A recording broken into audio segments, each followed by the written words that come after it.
Now, and some hope for the homeless in Pueblo as the overnight temperatures reach life-threatening levels these days, and the city's only warming shelter, it will open thanks to some much-needed financial relief.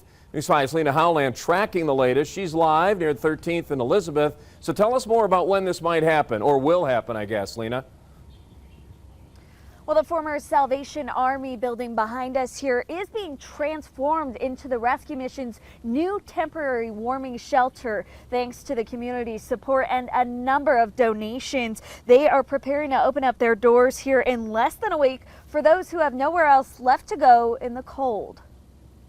We've been waiting for this. A sigh of relief coming from the community of Pueblo. We've been ready. We've had the funds. We've been excited about that. We just haven't had the space and the facility. So when the Salvation Army was able to get this lease going with us, we were able to jump on that and get things moving as fast as possible. Even as temperatures dipped into the single digits, the city has been without a warming shelter since last spring. Certainly, it can be deadly. I mean, certainly it's a struggle having to live in those types of conditions. The Salvation Army agreed to a 4-month lease with the Pueblo Rescue Mission for their vacant building on 13th Street, something they can now pay for thanks to a little help. Sometimes it's hard to figure out how we can practically love others, and this was a very practical way to try to reach out and try to help people who are in need, and that's what we are told we as followers of Christ should do, is to love others, to be there to help others. The Family Worship Center, a Pueblo church, stepped in and donated $10,000 to go toward powering this shelter,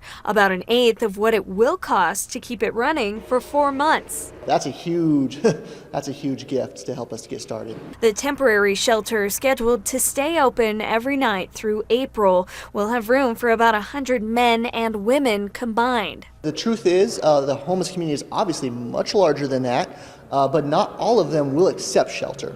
That's just a part of the crowd. And we're basing it somewhat off of numbers we've had before at the rescue mission, and we know what the numbers here were before. As they scramble to purchase new mats and clean up the building, they're planning for a full house in the cold months to come. Once that word gets out, then I think pretty quickly we'll be slammed because obviously it is pretty darn cold right now. And the shelter is planning to open up their doors on January 2nd. It will stay open every night for 4 months. Now, by the way, the El Pomar Foundation has also put up a $10,000 donation to go towards Posada, which will cover the cost of motel rooms for other single homeless people here in Pueblo. If you're interested in helping or volunteering, we have posted information on how to help on our website at koaa.com. Watching out for you in Pueblo, Lena Howland, News 5.